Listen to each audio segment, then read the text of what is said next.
Buenas, el tema que vamos a abordar el día de hoy corresponde a las relaciones entre los individuos de una comunidad biológica.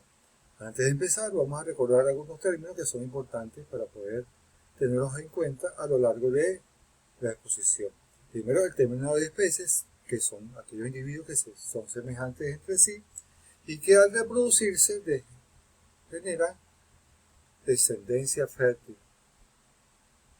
Lo otro es que cuando se habla de población, estamos hablando de la reunión de individuos de la misma especie que habitan en un lugar determinado. Y al hablar de comunidad, estamos hablando de la relación que existe entre individuos de poblaciones diferentes en un área determinada. Una vez aclarados estos términos, empezamos entonces a abordar el tema de la relación. Existen dos tipos de relaciones entre los individuos de una comunidad biológica. Relaciones intraespecíficas, intra significa interno, entonces estamos hablando de las relaciones dentro de una población, es decir, relaciones entre individuos de la misma especie. Mientras que las relaciones interespecíficas, estamos hablando de relaciones entre especies distintas, es decir, que estamos hablando de relaciones entre poblaciones distintas, es decir, entre individuos de especies diferentes. Empezamos con las relaciones intraespecíficas estas son afectadas por factores que influyen las relaciones entre los individuos de la población y están sujetas a dos tipos de factores, los factores demográficos y factores etológicos.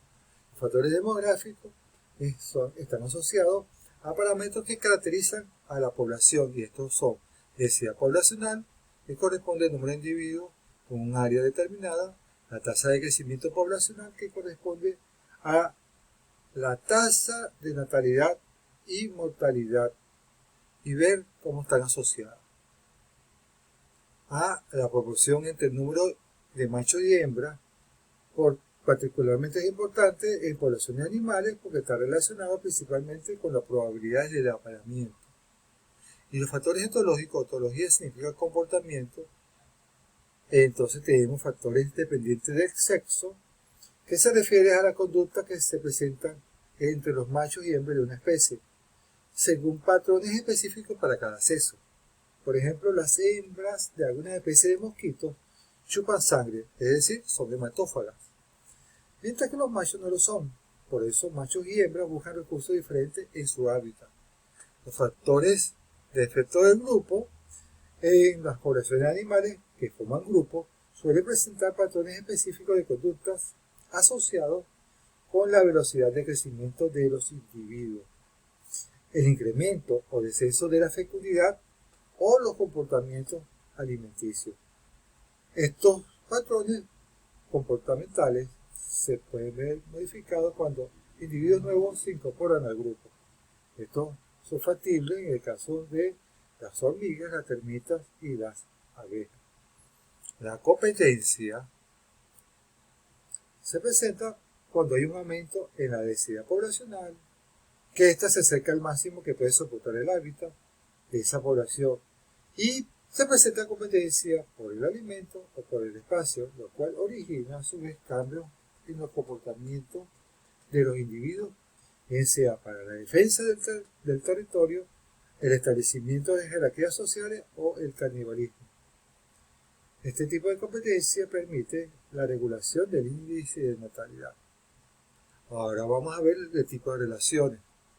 Tenemos relaciones intraespecíficas por competencia, por asociación familiar, asociación gregaria, asociación colonial y jerárquica. Se tiene por competencia intraespecífica cuando se establece una relación por uno o más recursos cuando la disponibilidad del alimento, del refugio o pareja son limitantes entre individuos de una población.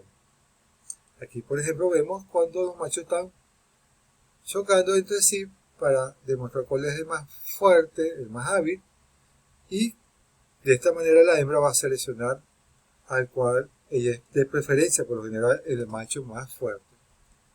Asociación familiar es cuando uno o varios individuos para la reproducción el mantenimiento o la protección de la descendencia se reúnen. Por ejemplo, en este caso vemos un adulto lémur protegiendo a su crío, y aquí vemos el chimpancé dándole afecto también a su crío. Asociación gregaria. Está formada por un conjunto de individuos que viven juntos durante un periodo más o menos largo para ayudarse mutuamente. Se puede producir por razones de defensa y búsqueda de alimentos. En este caso vemos una bandada de aves que pueden reunirse para poder hacer el acto migratorio en la búsqueda exitosa de alimentos en otro sitio. Asociación colonial está formada por individuos que permanecen unidos físicamente entre sí y que se originan a partir de un organismo reproductor. Esto se da en el caso de los corales, fíjense, también se puede dar en esponjas y entre hongos y bacterias. Y por último, la asociación jerárquica, en las cuales se dan en poblaciones muy numerosas y existe una clara jerarquización y división del trabajo entre los individuos. La jerarquía en cuanto a la división del trabajo está basada en diferencias anatómicas y en la especialización funcional de los individuos. Por ejemplo, en el caso de la abeja, que tenemos la reina, se diferencia de la obrera, se diferencia del zángano y del soldado, entre otros. Ahora vamos a pasar por las relaciones interespecíficas. Tenemos relaciones interespecíficas positivas y negativas.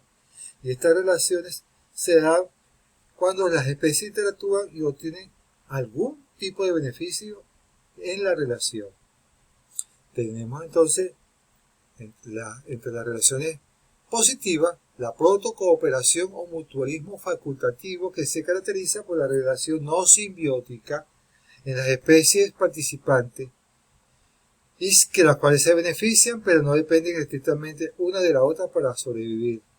Es decir, que no es una relación obligatoria, que es el caso de aquí del pez payaso con la anémona.